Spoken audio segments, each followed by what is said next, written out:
면 어떻게 해야 됩니까? 그 소송법 취지에 따라서 그 해당 사유에 해당을 하면은 위원님 말씀대로 사유가 됩니다. 제척이나 회피해야 되죠? 예, 예. 형사소송법 17조에 보면 법관이 피고인 피해자의 친족, 피고인 관계가 있을 때는 제척해야 된다. 민사소송법도 41조 제척해야 한다. 헌법재판소법도 마찬가지로 헌법재판에서 가족관계 혹은 당사자일 때는 제척해야 된다라고 법에 규정이 되어 있습니다. 제가 그럼 질문 드리겠습니다. 법원 차장님께 먼저 질문 드리겠습니다. 법관이 재판할 권한은 헌법상 권리입니까? 헌법에서 이제 법관의 신분을 규정을 했기 때문에 헌법에서 유래되는 거라고 생각합니다. 헌법상의 권리지요? 예. 법관은 헌법에 의해서 양심과 법률에 의해서 재판한다 되어 있고요. 헌법재판도 헌법상 권리죠. 헌법에 규정되어 있는 권리죠. 그럼 제가 두 분께 여쭙겠습니다. 대통령의 법률안 거부권이 헌법에 규정이 되어 있습니다. 그러면은 대통령의 법률안 거부권을 행사할 때 만약에 그 법률안이 대통령 본인이나 가족에 관한 사안이라면은 대통령은 어떻게 해야 됩니까? 또 마찬가지로 제척이나 회피해야 되겠죠?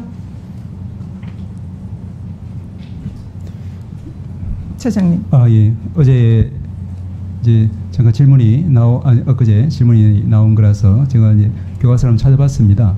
그래서 거부권 행사에 어떤 이제 요건이 필요한지 아닌지 헌법학계에서는 이제 그 필요하지 않다는 견해, 그 견해에서는 아마 이제 제가 지금 그냥 이 부분에 대해서 대통령의 법률안 거부권이 헌법상의 권리라는 거 우리가 다 알고 있습니다. 그리고 그 법원의 판사들과 헌법재판소의 재판관들의 재판할 권리도 헌법상의 권리라는 거 헌법에 규정이 되어 있습니다. 그렇지만 본인과 당사자의 경우에는 반드시 제척하고 회피하도록 법률에 규정이 되어 있습니다. 그렇다면 대통령의 법률안 거부권도 마찬가지로 헌법상의 권리이지만 이렇게 본인이나 가족에 관한 사안의 경우에는 제척이나 회피돼야 하지 않느냐 여쭙는 겁니다. 거기에 대해서만 답해 주십시오. 예, 그래서 이제 위원님 어떤 위원 주신 것처럼 그리고 전 의원님 이제 질의 주신 것처럼 이제 내재적 한계를 말씀하시는 것 같습니다. 그럴 필요성이 있는 거죠. 예, 저는 일반론적으로는 내재적 한계에 그런 부분이 있을 수 있다고 생각을 합니다. 다만 이제 지금 이제 구체적인 됐습니다. 그 정도까지 하시고요. 우리 현재는 어떻습니까? 지금 그 말씀하신 취지를 반영해서 지금 입법안을 내신 걸로 알고 있습니다. 그래서 그러면은 지금 제가 다시 여쭙겠습니다. 민소법이랑 형소법을 제가 말씀을 드렸습니다. 법관의 그 가족의 경우에 제척, 회피 사유를 규정한. 그러면 이 법은 위헌입니까? 위헌이 아니라고 생각합니다. 위헌이 아니죠. 예. 그러면 마찬가지로 대통령의 같은 사유에 대해서 제척이나 회피를 규정하는 게 위헌입니까? 제가 잘 못 들었습니다. 대통령의 경우에도 위헌이 있냐고요? 법으로 규정한 거. 그럴 경우에는 이제 거부권이 결국에는 이제 헌법에 왜 거기에 대해서 똑같이 질문하는데 이건 답이 길어집니까? 어떻게 생각하십니까? 그만 여쭙겠습니다.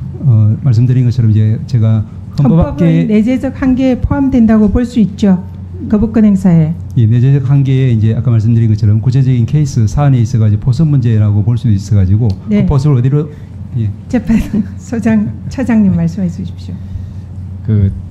의원님의 지금 그 의견대로 모든 권한에는 내재적 한계가 있다고 말씀드릴 수 있고요. 다만 이제 이 특정 법안이 일단 내재적 한계는 있다라고 지금 인정은 하신다는 거죠.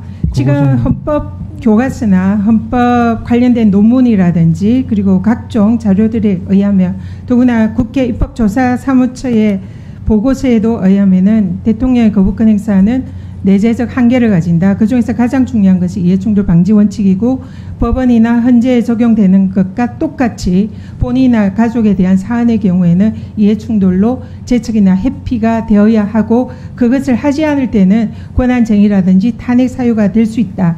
이것이 대부분의 헌법학자들과 교과서에 있는 내용입니다.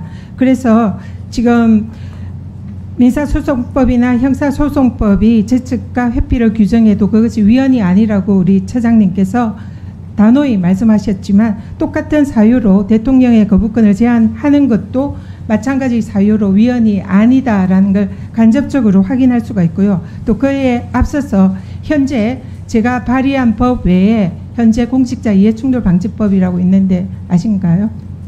예, 내용까지는 구체적으로 잘 모르지만 제가 국민권익위원장 시절에 통과가 됐던 법입니다.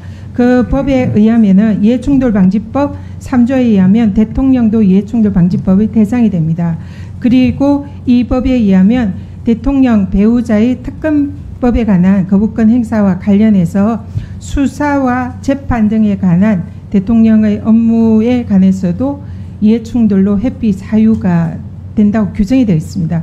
그래서 사실상 현재 시행되고 있는 공직자 이해충돌 방지법에 의해서도 대통령의 본인과 본인의 가족에 대한 특검 법안에 대한 문제는 거부권 행사할 때에 이 법 위반이 됩니다. 그러나 대통령이 실제로 그동안 수차례 본인과 가족에 대한 특검에 대한 거부권 행사를 해왔기 때문에 이 법을 무시하고 해왔기 때문에 이번에 제출한 법은 대통령의 거부권에 관해서 명시적으로 규정하고 이러한 이해충돌이 있을 때는 반드시 회피해야 한다. 이렇게 규정을 한 겁니다. 결론은 기존의 이해충돌 방지법에 의해서도 대통령의 본인과 가족에 대한 특검법은 당연히 회피해야 되고 거부권이 제한이 돼야 되고요. 이번에 그래서 그렇지만 대통령이 그동안 이러한 기존의 공직자 이해충돌 방지법을 무시하고 법을 위반을 해왔기 때문에 정확하게 대통령의 법률안 거부권에 관해서 그 업무를 적시하고 대통령의 거부권 행사에 이해충돌 시 회피해야만 한다는 규정을 넣은 것입니다. 우리 헌법사무재판소의 처장님께 다시 여쭙겠습니다. 현재 있는 기존의 이해충돌 방지법이 위헌이라고 생각하십니까? 이해충돌 방지법에 대해서 실제로 저희가 사례를 다룬 바는 없는 걸로 위헌이 아니고 이미 지금 시행이 되고 있고 거기에 대해서 위헌 논란이 있다라는 적은 듣지 못했죠. 네. 마찬가지로 그 내용을 보다 더 구체화하고 확실히 정리를 한 법이 이번에 제가 제출한 대통령의 이해충돌 거부권을 제한하는 법입니다. 그렇기 때문에 기존의 법을 거의 있는 그대로 확인했던 법이기 때문에 대통령의 이 거부권을 거부하는 이 법안이 위헌이 아니다 생각합니다. 구체적으로 아직 사건이 들어오진 않은 상태에서 단정적으로 말씀드리긴 좀 어려운 상태입니다. 이해해 주십시오.